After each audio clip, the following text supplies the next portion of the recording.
A Igreja Evangélica Palavra da Cruz, em Sidrolândia, Mato Grosso do Sul, traz uma mensagem de fé ao seu coração.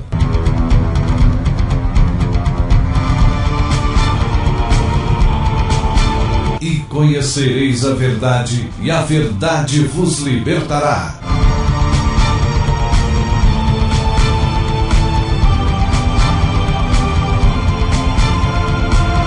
Palavra da Cruz. A apresentação, Pastor Cláudio Morandi.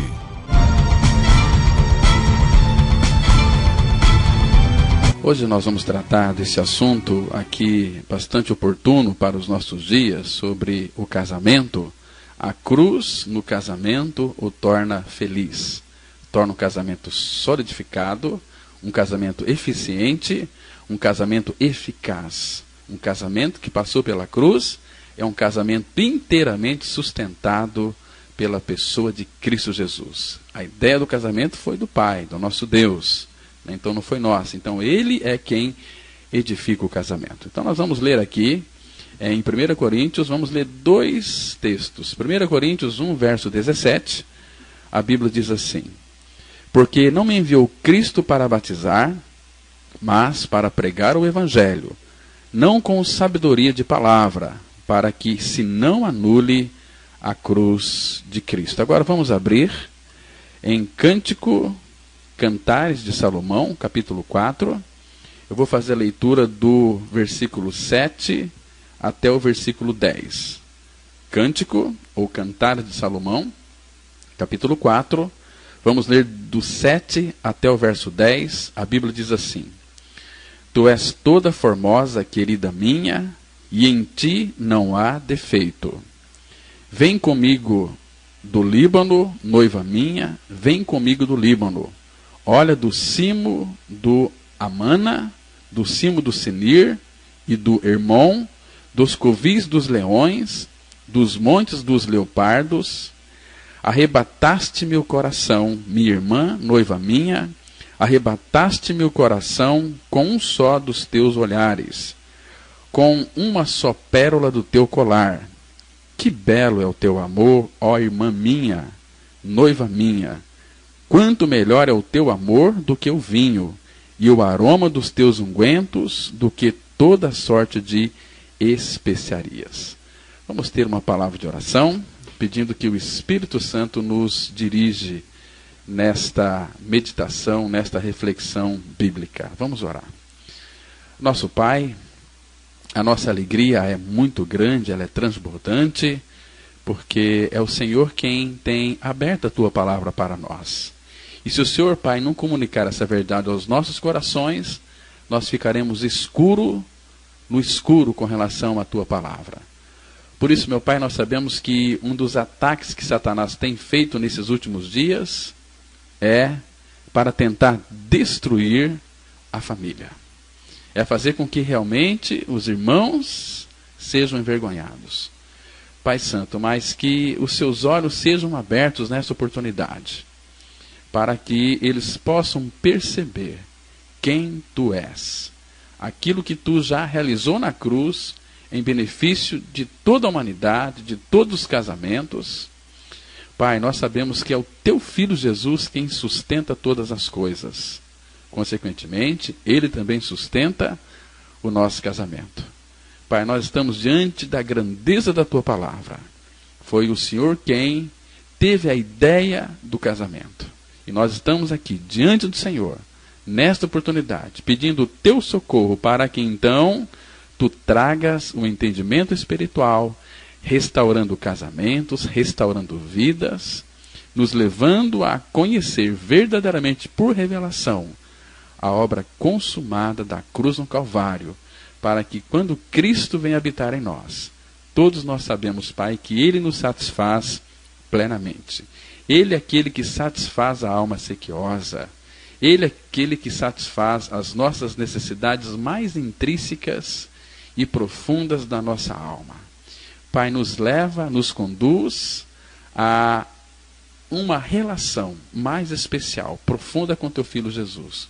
E faz com que as nossas almas, ó Pai, tão distraídas, possam voltar para Cristo e nele ter toda a nossa sede saciada, toda a nossa fome de significado saciada. Pai Santo, abra o nosso coração, nos unge, abra os ouvidos e nos dê alegria na proclamação e alegria na recepção. Que os nossos corações sejam um receptáculo da Tua palavra e que a Tua verdade, que a Tua palavra, que é viva, eficaz e penetrante, de fato penetre, Pai, em nossos corações e opere transformações gloriosas e maravilhosas. É no nome de Teu Filho Jesus que nós oramos. Amém. Amados, eu quero hoje tratar um pouquinho, avançar um pouquinho com todos vocês sobre essa questão do casamento. Tem muitos casamentos infelizes, né, vivendo uma vida aí completamente camuflada numa aparência, sendo que de fato precisam reconhecer aquilo que Cristo é e fez. Então eu iniciei com o texto aqui da palavra de Deus em 1 Coríntios 1, verso 17, porque, irmãos, o princípio que Deus estabeleceu para todos os níveis da nossa vida, inclusive no casamento, é a cruz. Então nós não podemos anular em hipótese alguma a cruz, principalmente no casamento, porque, amados, se a cruz não estiver operando em nosso casamento, o nosso casamento está fadado ao fracasso. Ele não vai poder caminhar. E Deus, esse Deus de misericórdia, ele sabia que o homem ia pecar, sabia que o casal iria ter muitos problemas. Você é casado ou casada, você sabe os problemas, as dificuldades que você tem enfrentado na sua relação conjugal, no seu trabalho. Uma série de fatores tem contribuído para, então, o casamento seja abalado.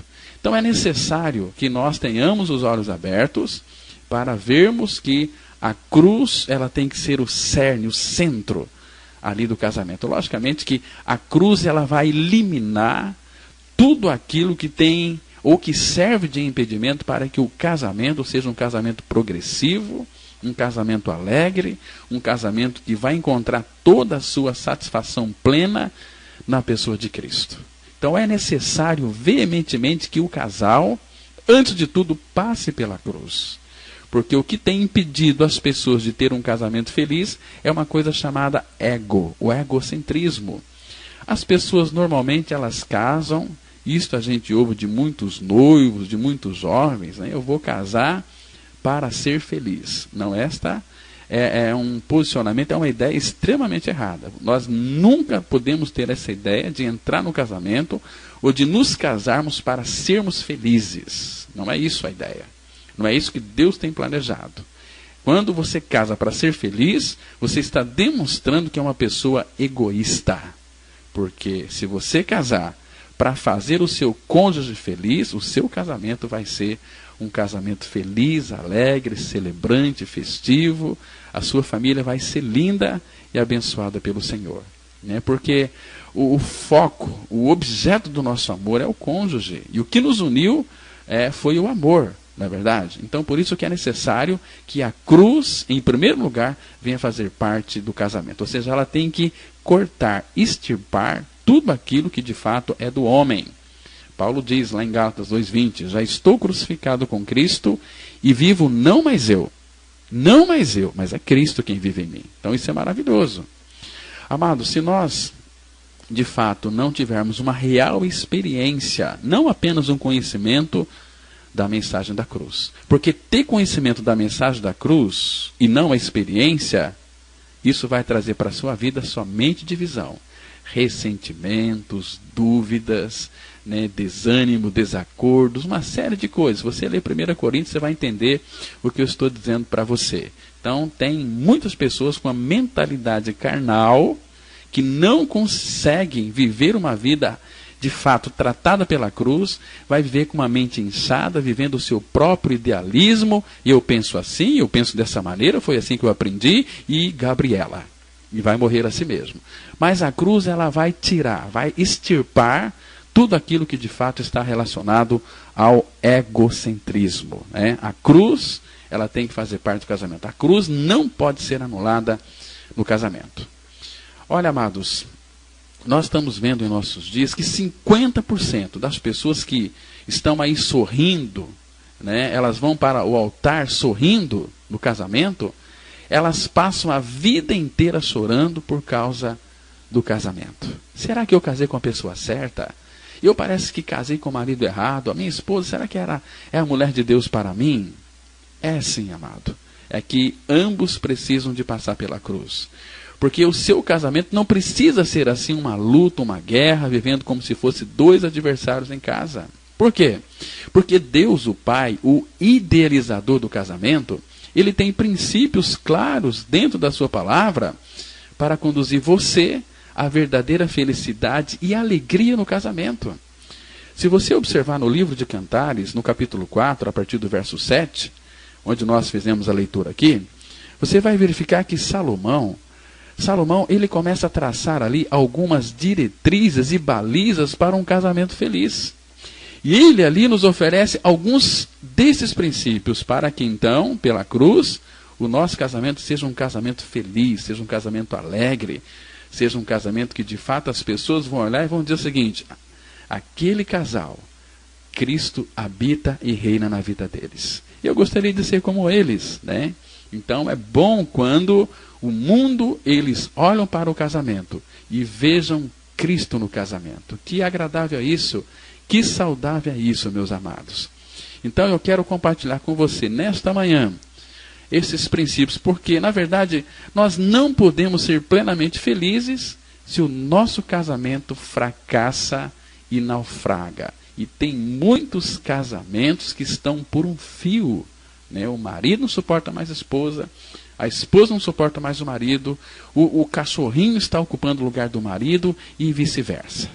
É bem verdade que muitas pessoas que começam a vida conjugal indo para o altar cheios de sonhos, planos e projetos, acabam vivendo a vida chorando, sofrendo e terminando essa trajetória muitas vezes nas barras de um tribunal, num divórcio traumático e doloroso.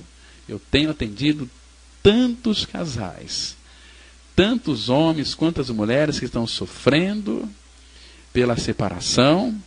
Então, meu querido ouvinte, é possível, você que me escuta, começar um casamento com alegria, com sonhos, com planos, com coração pleno de amor, de romantismo, e no meio do caminho perceber que esta relação adoece, se desertifica e começa a sangrar, e então manter a comunicação parece ser impossível. Olha, vou dizer algo muito importante para você. O romantismo, nesses casos, ele desaparece. E a harmonia, ela vai embora. E o que vai acontecer? Acontece que o lar se transforma numa arena de brigas, de mágoas, de ressentimentos, de contendas, e a situação fica absolutamente insustentável. Por quê? Não há mais diálogo. E quando há algum tipo de conversa, é só na base do coice. Há um escoiciamento para lá e para cá. E eles se esquecem que, Provérbios capítulo 15, do versículo 1, a Bíblia diz que a palavra branda desvia o furor. Todas as vezes que uma mulher iracunda ou um homem bravo, nervoso, ele vai tratar com a sua esposa, com seus filhos, ele trata numa braveza terrível.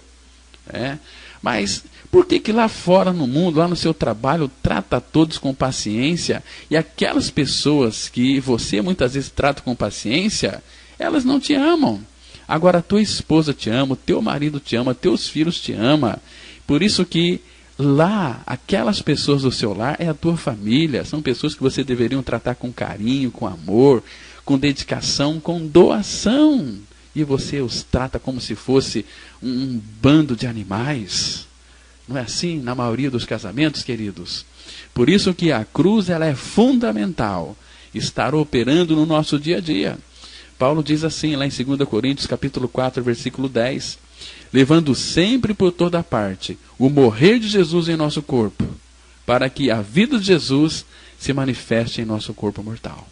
Então, a maior desejo do nosso coração deve ser a manifestação da vida de Cristo no casamento. Mas para isso o casamento, ele tem que passar pela cruz.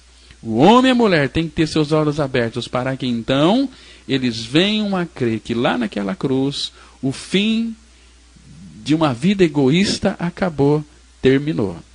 Então eu quero hoje aqui, com a ajuda do Senhor, verificar ou estabelecer alguns princípios, né, para um casamento feliz. Né?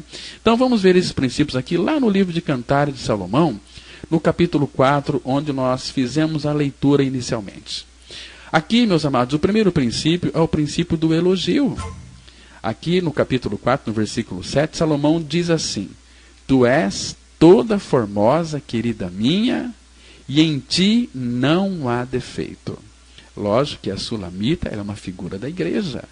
Cristo é o cabeça da igreja. Dentro do casamento, o marido ele é uma figura de Cristo. A mulher, uma figura da igreja. Então, vocês imaginam como deve ser este relacionamento entre marido e mulher. Primeiro que o marido, quando contempla sua esposa, diz que ela é toda formosa, querida minha, e em ti não há defeito. Isso é maravilhoso. E é assim que Cristo vê a igreja. Eu sei que o mundo não vê dessa maneira. O mundo é um mundo crítico. O mundo diz assim, aquele homem, aquela mulher, eram dois safados, eram dois sem vergonhas, gostavam de passar trote nos outros em seus negócios, mas agora estão lá, são crentinhos. Mas eles desconhecem que uma vez que cremos no Senhor, a nossa velha vida foi crucificada com Cristo. E Cristo, então, passa a habitar dentro de nós. E pelo fato de Cristo ser nossa vida, quando o nosso Deus, o nosso Pai, olha para este casal que creram no Senhor, ele não vê outra pessoa, ele vê a pessoa de Cristo. Por isso que a igreja, ela é perfeita, ela é santa, ela é sem defeito. A igreja é gloriosa, pelo simples fato do glorioso estar morando dentro dos corações. Então, amado, aqui, mas é importante quando o marido elogia a sua esposa. Tu és toda formosa, querida minha, e em ti não há defeito. Então, a mulher ela precisa de reafirmações. Né? Ou seja, eu sempre digo para a minha esposa, olha, Adriana, como eu te amo, como você é especial para mim. Eu sei que existem muitas mulheres bonitas no mundo, mas você, a todas, tripudia. Então parece que este homem aqui, Salomão, estava fora de órbita, ou não estava sendo honesto. Por quê? Você pode questionar, não existe uma pessoa sem defeito. Então, irmãos, por que Salomão diz isso? Por quê? Sabe por quê? Ele diz isso porque o amor se concentra nas virtudes e não nos defeitos. O amor sempre irá se concentrar nas virtudes e nunca em seus defeitos. Agora, o seu papel no casamento é pontuar as virtudes do seu cônjuge, valorizá-las, verbalizar isso para ele ou para ela. Porque quando você foca nas virtudes, o que acontece? Você está encorajando o seu cônjuge a superar as suas próprias fraquezas. Tem um ditado chinês, que eu acho muito interessante, ele diz o seguinte: você pega mais moscas com uma gota de mel do que com um barril de fel. Está vendo? Por isso que um elogio sincero, verdadeiro, vale mais do que 1000 críticas. Por isso você que me escuta nesta oportunidade, regue o seu casamento de palavras boas, de palavras que encorajam o seu cônjuge, palavras encorajadoras, de palavras que estimulam, porque você fazendo desta maneira, você vai encorajar o seu cônjuge a melhorar. Lá no livro de Provérbios, no capítulo 31, no versículo 29, lá está escrito o que o marido disse acerca de sua mulher. Lembra daquele texto de Provérbios 31, versículo 29? Ele diz assim: há muitas mulheres virtuosas, mas a minha a todas excede. Está vendo aqui? Que importância é isso? E o resultado, diz a palavra de Deus, é que esta mulher fazia bem ao seu marido todos os dias da sua vida.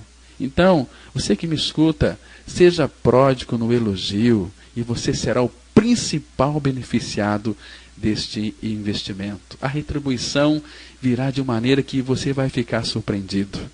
Porque se você plantar, você vai colher. Sabe por que você está colhendo aí tantos desentendimentos, tantas brigas, tantas palavras duras no casamento? Porque você planta. O responsável é você. Começa a semear a partir de hoje coisas boas no seu casamento, que você vai ver só o resultado. Se você investir você vai ter um retorno sensacional. Então, meu querido ouvinte, seja pródigo nos elogios. Elogie a sua esposa. Agora, tem mais um princípio, que é o princípio do romantismo. Hoje, muitos dos homens perderam totalmente seu romantismo para com sua esposa. Lá em Cantares, capítulo 4, versículo 9, lá está escrito assim: arrebataste-me o coração, minha irmã, noiva minha, arrebataste-me o coração com um só dos teus olhares. Aqui, amados, essa linguagem ela é significativa e bastante romântica. Muitos casais que chegam no altar cheios de romantismo, sabe o que acontece? Eles deixam ir embora esse romantismo. Aí o casamento cai numa mesmice, numa rotina, num marasmo, não tem mais olhar cheio de ternura, não tem mais palavras doces, não tem mais carinho, não tem mais diálogo, não tem mais respeito, porque acabou todo o romantismo. A gente tem que sempre pedir para que o Pai, Ele assopre essas cinzas que às vezes Satanás coloca em cima das brasas vivas do amor. E Satanás vai fazer de tudo, principalmente se você é cristão, se você conhece essa verdade. Então, ele vai fazer de tudo para que cinzas sejam colocadas aí em cima do seu casamento, para que seu romantismo fica sem nenhuma forma, sem nenhum significado, fica naquela rotina terrível. Amados, lá na palavra de Deus, em Efésios capítulo 5, o apóstolo Paulo diz assim, lá em Efésios 5, verso 29. Quem ama a esposa, a si mesmo se ama, porque ninguém jamais odiou a própria carne, antes a alimenta e dela cuida. Então, veja só. Quem ama a esposa, a si mesmo se ama, porque ninguém jamais odiou a própria carne, antes alimenta e dela cuida.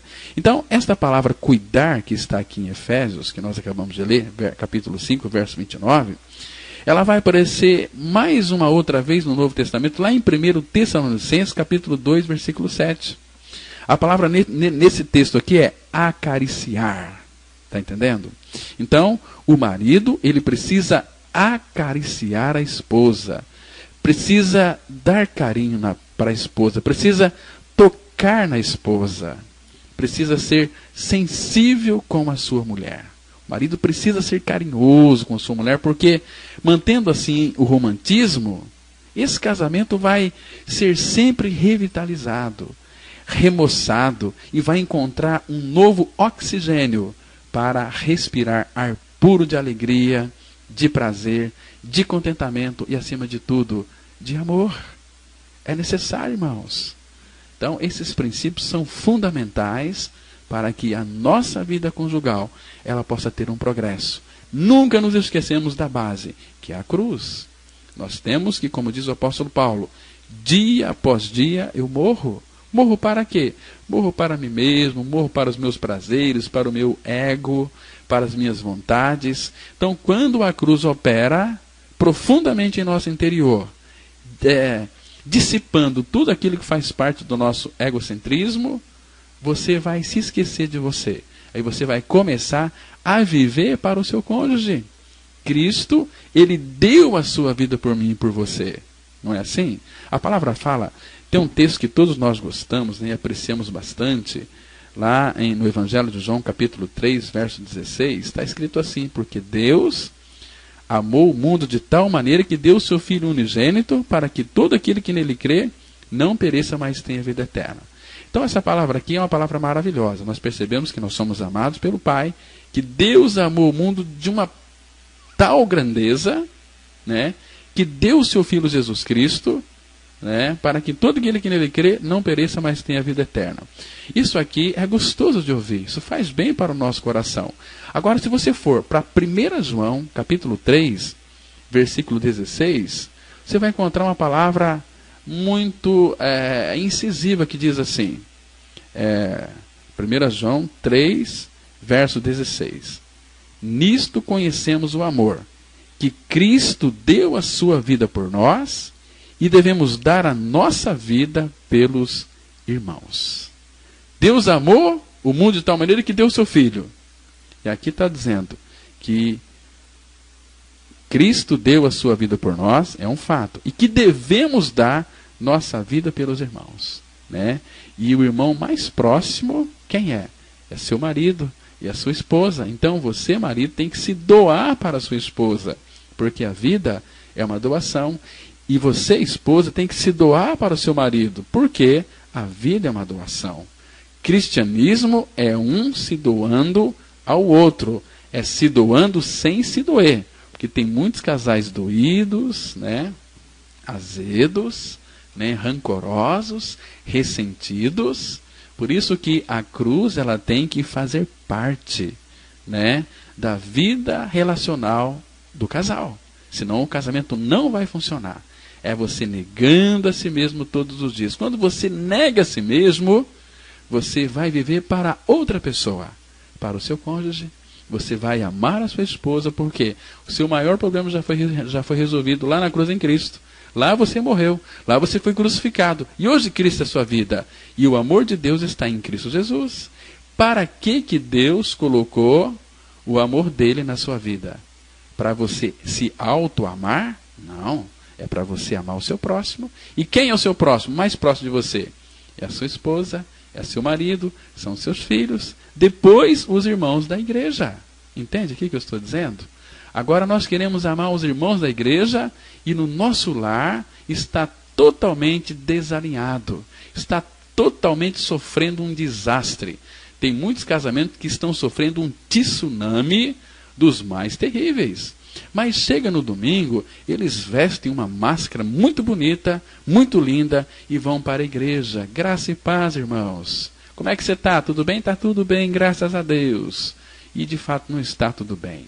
Está mascarando, está camuflando a sua vida real. Estão tentando, se esforçando para viver uma vida de aparência. Então, amados, nós precisamos olhar para Cristo crucificado e entendermos e sabermos que ali nós morremos nele e hoje ele é a nossa vida. Mas eu quero falar aqui de mais um princípio, é o princípio da comunicação.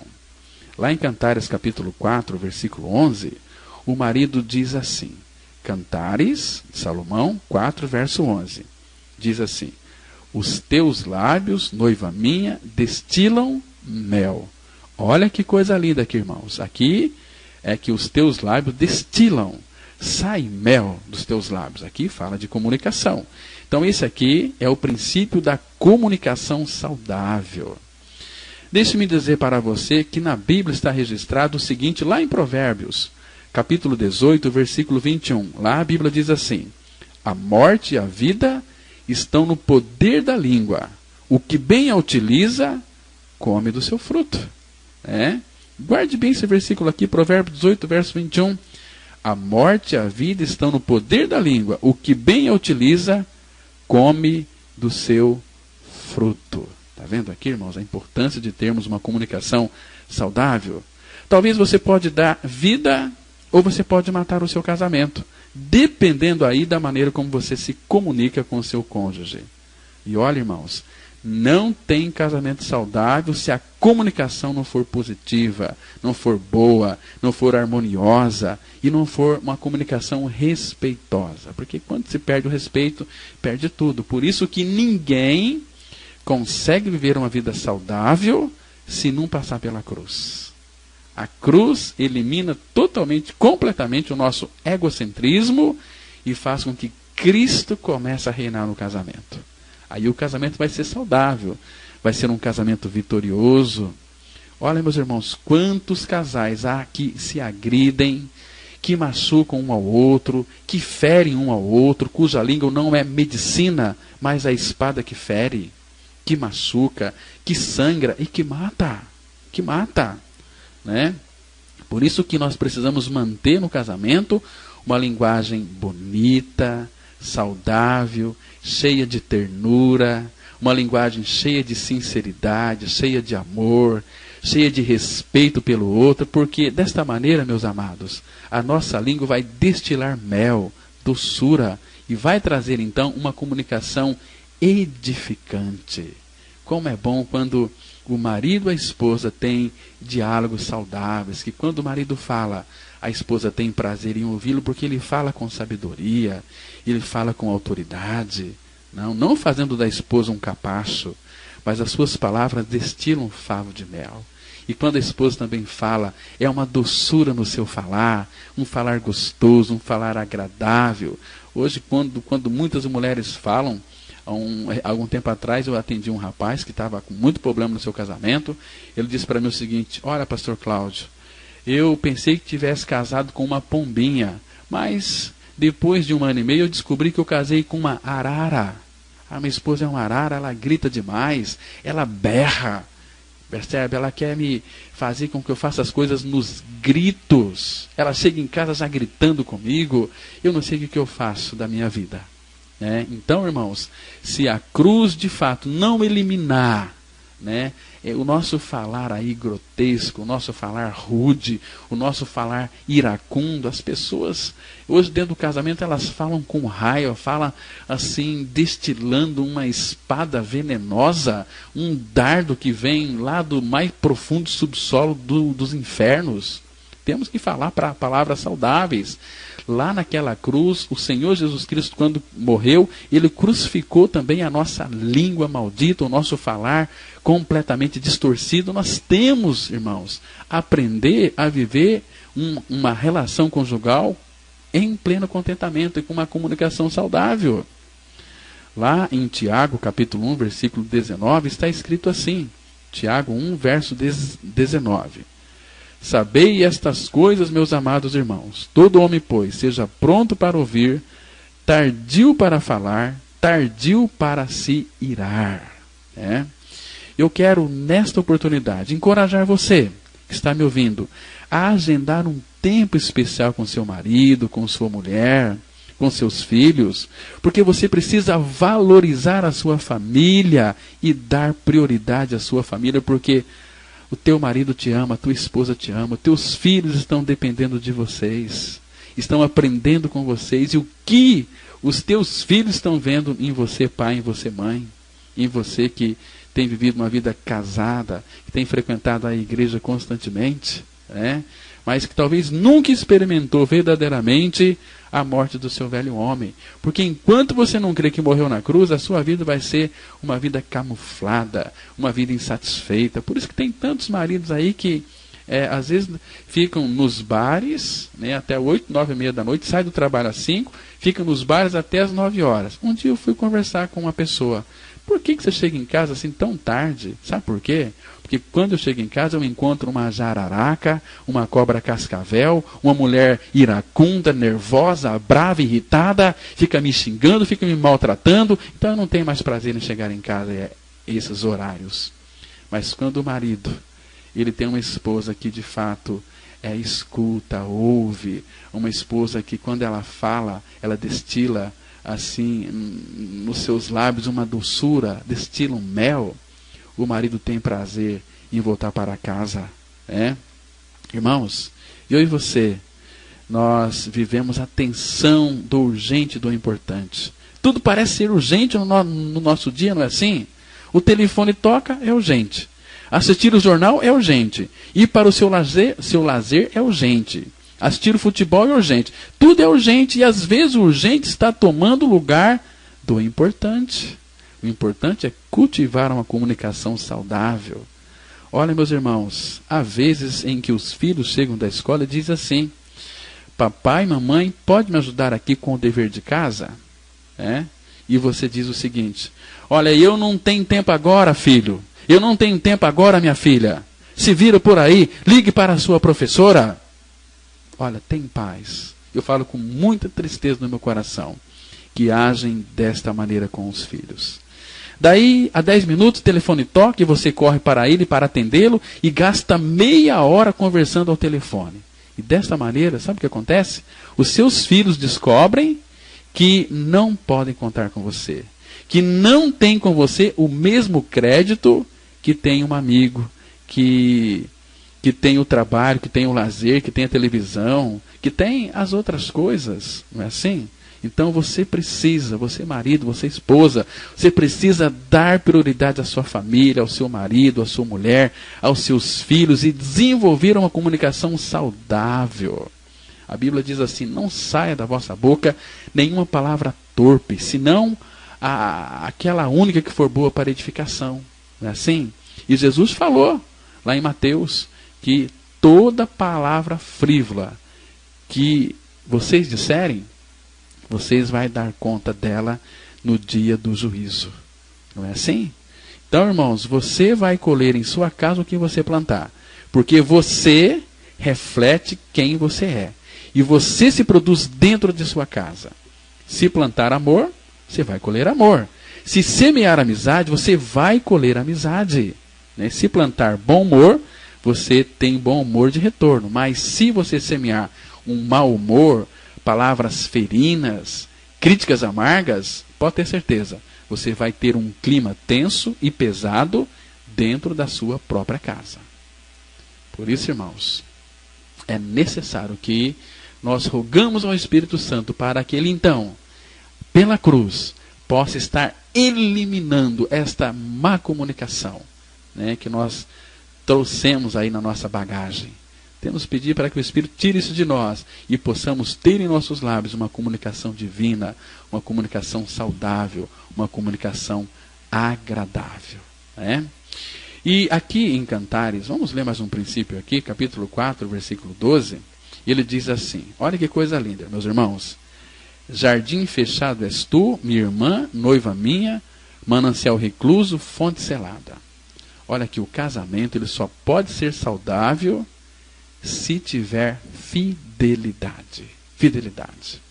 É lamentável que na sociedade contemporânea, cerca de 75% dos homens e 63% das mulheres já traíram o seu cônjuge. Por que eu estou dizendo isso? Porque eu atendo todos os dias pessoas que foram traídas.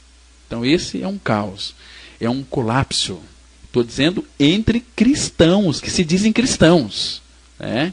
Porque tem crente qualquer pessoa é. Eu quero ver uma pessoa crer na sua morte com Cristo. Este é filho de Deus. Este é regenerado. Este é aquele que morreu para o pecado, morreu para o seu velho homem, para o seu egocentrismo. Este vai viver, pela graça de Deus, um casamento saudável, feliz, alegre e sustentado pela graça de Deus. É? E você precisa aprender muitas coisas. Né? Porque quando a pessoa nasce de novo, ela está susceptível a aprender. Né? E eu vou dizer para você aqui, não há casamento sadio sem fidelidade, sem o princípio da confiança, da integridade, da pureza e da honestidade. O casal tem que ser cúmplice um do outro. Você precisa entender que o seu cônjuge é propriedade exclusiva de Deus, mas também o seu cônjuge pertence a você de uma maneira inalienável. Isso tem que ficar bem certo no seu coração. Né? A palavra de Deus diz lá em Cantares, capítulo 6, versículo 3, diz assim, Cantares 6, verso 3. Eu sou do meu amado e o meu amado é meu. Está vendo aqui? Então, amados, isso aqui quer dizer que o seu cônjuge é um jardim fechado, é uma fonte reclusa, é o seu manancial que só deve abastecer você. Então, por favor, mantenha a integridade, tome a decisão de jamais transigir com este absoluto. Não tem aí o olhar para a mulher estranha, não tem aí olhar para o homem estranho. Dedique o seu tempo, o seu coração, as suas energias, as suas forças, o seu afeto, o seu corpo ao seu cônjuge. Por quê? Porque, na verdade, não há nenhuma possibilidade de você ser feliz se este princípio é rompido, se a fidelidade não está observada ali em seu casamento. Aí ele vai fracassar. Por isso que é fundamental, meus irmãos, que a cruz, ela opera em nosso interior dia a dia. Não é que eu só fui crucificado com Cristo, fui morto com Cristo, meu velho homem já morreu. Não, a cruz tem que operar em nossas vidas todos os dias. Romanos 6,6 diz assim, sabendo isto, que o nosso homem velho foi com ele crucificado. Então, sabendo hoje, sabendo amanhã, sabendo depois de amanhã, que o nosso homem velho foi com ele crucificado. Saber todos os dias para que o princípio da morte esteja operando em sua vida todos os dias, para que então a vida do Senhor Jesus se manifeste na tua vida conjugal. Aí vai ser maravilhoso. Mas eu gostaria aqui de verificar mais um princípio, né, que é o princípio do prazer. Lá em Cantares, capítulo 4, versículo 15, ele diz assim: És fonte dos jardins, poço das águas vivas, torrentes que correm do Líbano. Meu querido e amado ouvinte, Deus, o nosso Pai Celestial, deu a você o privilégio de estar casado, e não só isso, e desfrutar plenamente da vida conjugal. A palavra de Deus diz que o sexo antes do casamento é pecado, é fornicação, que o sexo fora do casamento é pecado, é adultério, e a Bíblia diz que só aquele que está fora de si comete tal loucura. Lá em Provérbios 6:32, você pode ler depois, né? Só quem quer se destruir é que comete adultério, vocês estão me compreendendo? Só quem quer se destruir, não o seu cônjuge, mas você mesmo. Porque quando você trai a sua esposa, quando você trai seu marido, você está se autodestruindo a você mesmo. Mas a Bíblia diz que o sexo em si, ele é santo, ele é bom, ele é puro. O sexo é deleitoso, é prazeroso. E não é apenas para a procriação, irmãos. Deus criou você e eu com desejos sexuais. E Deus criou a possibilidade de você satisfazer plenamente os seus desejos sexuais no seu casamento. Por isso que o seu cônjuge é uma fonte de prazer para você, não para outros. Por isso que Paulo fala, fugir da impureza. Você pode desfrutar de uma maneira linda, santa, pura, maiúscula e abundante da vida sexual no casamento. Mas o sexo é santo, é bonito, mas dentro do casamento. Porque a Bíblia vai dizer, lá em Hebreus 13, versículo 4, que diz assim: digno de honra entre todos seja o matrimônio e o leito sem mácula. Então, essa palavra aqui, leito, em grego, é a palavra coito, de onde vem relação sexual. E diante de Deus, a relação sexual de marido e mulher é algo lindo, é algo santo, é algo puro, é algo deleitoso, que Deus criou para o seu prazer e para o seu encantamento. Queridos ouvintes, o nosso Pai, Ele quer que você desfrute disso de forma plena e abundante, mas tudo para a glória de Deus e também para a sua felicidade. O apóstolo Paulo, naquele lindo texto, tratando ali do casamento, capítulo 7, 1 Coríntios, capítulo 7, dos versos 3 e 5, a Bíblia diz assim, olha que texto precioso: o marido conceda à esposa o que lhe é devido, e também, semelhantemente, a esposa a seu marido. A mulher não tem poder sobre o seu próprio corpo, e sim o marido. E também, semelhantemente, o marido não tem poder sobre o seu próprio corpo, e sim a mulher. Não vos priveis um ao outro, salvo talvez por mútuo consentimento, por algum tempo, para vos dedicardes à oração, e novamente vos ajuntardes, para que Satanás não vos tente por causa da incontinência. Está vendo aqui, irmãos? Isso significa que o marido, ele deve satisfazer sexualmente a sua mulher, e a mulher deve satisfazer sexualmente o seu marido. O apóstolo Paulo diz que não pode existir no casamento chantagem sexual. O que é isso? O marido não tem poder sobre o seu próprio corpo, e também a mulher não tem poder sobre o seu próprio corpo. Então, cada um pertence ao seu cônjuge. Irmãos, é loucura e insensatez também fazer chantagem sexual. Porque se você o fizer, se você fizer do sexo uma arma, a vítima pode ser você mesmo. Entenda isso. Mas agora o apóstolo Paulo, ele diz que se o sexo antes do casamento e fora do casamento é pecado, a ausência do sexo no casamento também é pecado. Amados, tenhamos isso em mente. Olha que há uma ordem aqui apostólica. Não vos priveis um ao outro. Então, você deve apenas privar-se da relação sexual se for por uma razão justificável. Como, por exemplo, conforme diz a Bíblia aqui, dedicar-se à oração, e deve ser de mútuo acordo e não por muito tempo. E depois, novamente, vos ajuntardes. Paulo diz, e sabe para quê? Para que Satanás não vos tente por causa da incontinência. Porque se você chantagear sexualmente o seu marido, a sua mulher, saiba de uma coisa: Satanás colocará uma outra pessoa neste caminho e acontecerá certamente um grande desastre no seu casamento. Se você chantagear o seu cônjuge, saiba de uma coisa: Satanás ele vai entrar em ação. Ele vai tentar de alguma maneira lhe destruir. E o projeto de Deus, para mim e para você, para o nosso casamento, é que nós possamos ter uma vida plena, que você possa ser plenamente feliz na sua vida conjugal. Porque, irmãos, desta maneira, se você seguir essas balizas que Deus tem colocado para mim e para você na sua palavra, esses princípios dele, pode ter certeza de uma coisa: você vai colher os frutos doces dessa abençoada relação. E o meu desejo nesta oportunidade é que você seja uma pessoa, um homem ou mulher, um casal plenamente feliz na sua vida conjugal.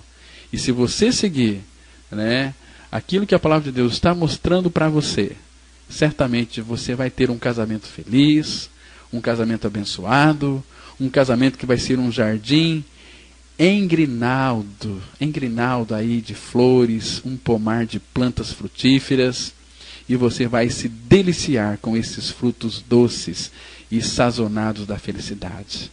Olha, que Deus abençoe a sua vida, a vida do seu marido, da sua esposa, o seu casamento, a criação e a educação dos seus filhos. Que Deus abençoe o seu casamento, que Deus abençoe a sua família, em nome de Jesus Cristo. Amém. Eu quero ter uma palavra de oração, quero orar em favor da sua vida conjugal, do seu casamento. E outra coisa, quero dar uma dica aqui muito importante: não se distraia de Cristo. Lembra que um princípio para o casamento feliz, ele tem que passar pela cruz.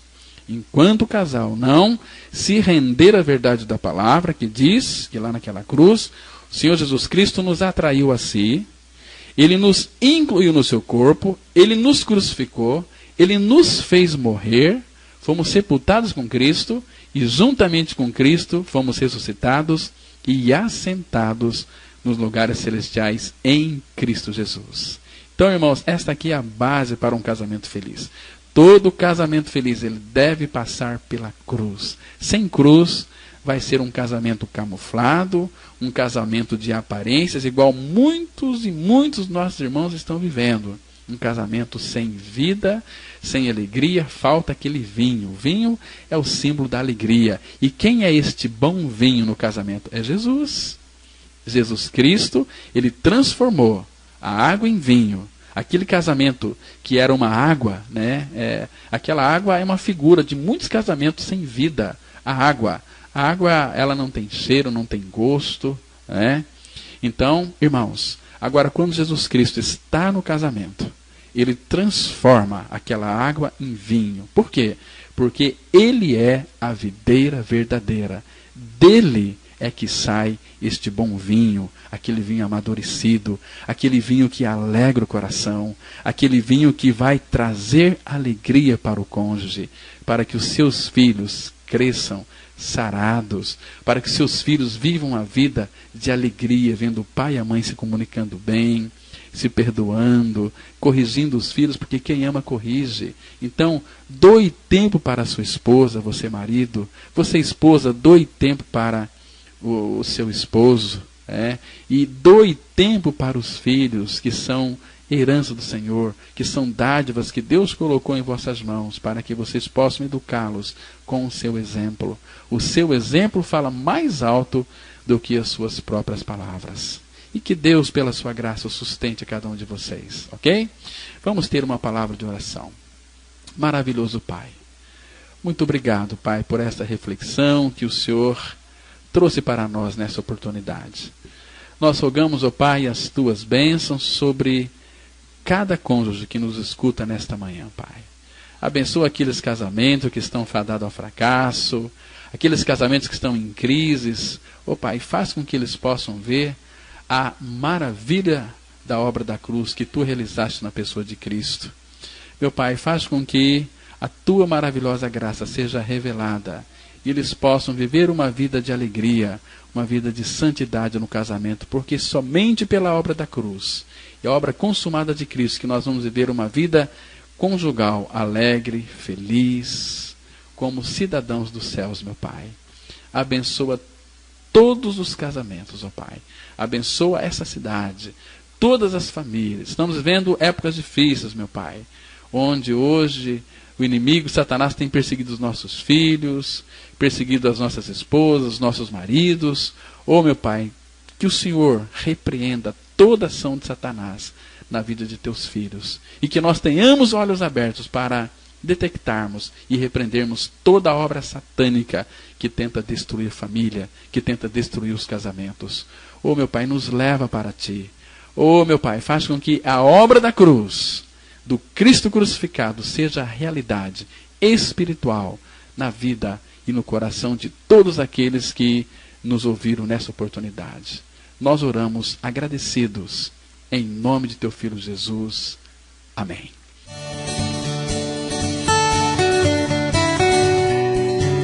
Se você se identificou com esta mensagem e quer saber mais sobre ela, ligue para o telefone 0 operadora 67 3272 2693 ou venha nos fazer uma visita na Rua Acre, número 260, no centro de Sidrolândia, Mato Grosso do Sul. Cultos toda quarta-feira às 19h30. Reunião de oração toda sexta-feira às 19h30. E aos domingos, cultos às 9h e às 19h30. Que o Deus da graça e misericórdia vos abençoe sempre. E até a próxima mensagem. Graça e paz.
luz sem fim. É maravilhosa, é tão grandiosa, é suficiente para mim. É maior que a minha iniquidade.